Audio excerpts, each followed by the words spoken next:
Bismillahirrahmanirrahim. Assalamu alaikum students. How are you all? I hope you all are fine. Okay, now let's start our class with the name of Allah, Rabbi Zidni Ilma. Okay, this is the class 1 and it's social studies time and it's presentation by Rabia Hassan. Topic of the day is our unit 5, place to live. This is a presentation of your topic, Unit 5, Place to Live. Today we are going to start the reading and the explanation of book page 27 plus 28. Okay, all of you open these two pages and write down CW and date on these two pages.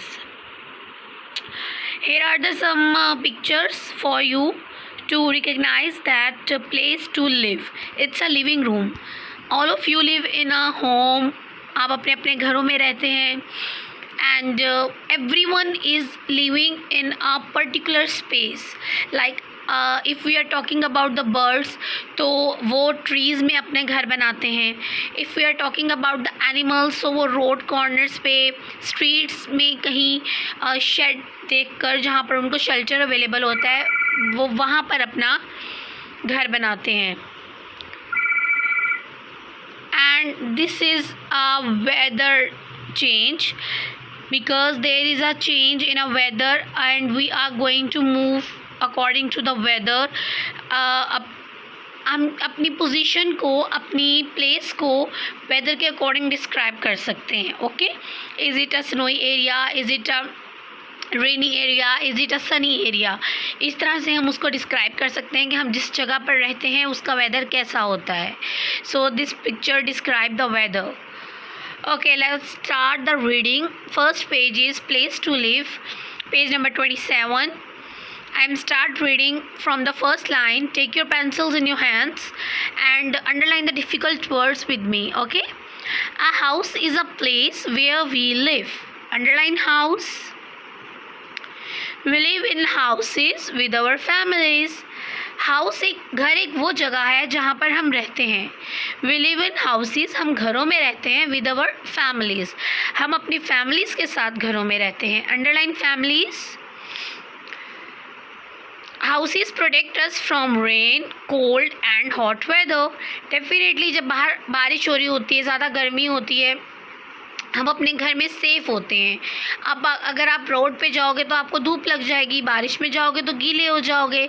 तो जो भी हर तरह का weather आता है उसको face करने के लिए हमारे पास जो शेल्टर होता है, जो एक सेफ़ प्लेस होती है, that is our house. That is our house. Okay, underline the weather and cold also. Next line, houses are made up of cement. Underline cement. Mud, underline mud and wood. Underline would.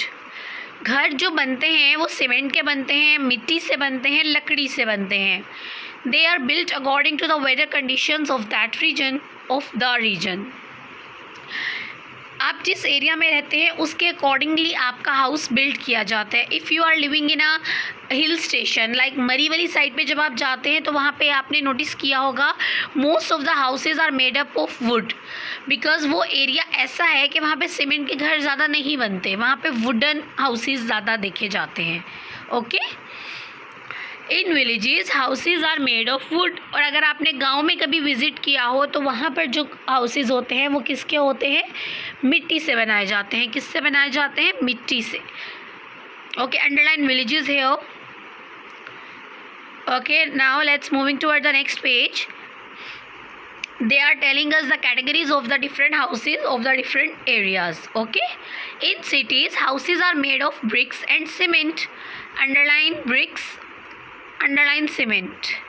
अब वो हमें cities का पहले बता रहे हैं. जो cities में घर बनते हैं वो ईंटें और सीमेंट से मिलकर बनते हैं, जो कि नॉर्मली हमारे हाउसेज हैं. We are living in a city और most of us are from belong to the city. और अब तो जो विलेजेस में भी हैं उनके भी घर सीमेंट और ब्रिक से ही बनते हैं.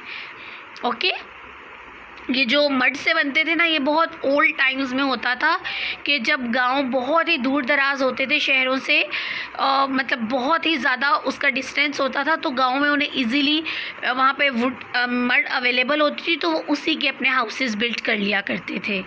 ओके बॉयज़, बेटा understand. Next, in hilly areas houses are made of stone, steel and would.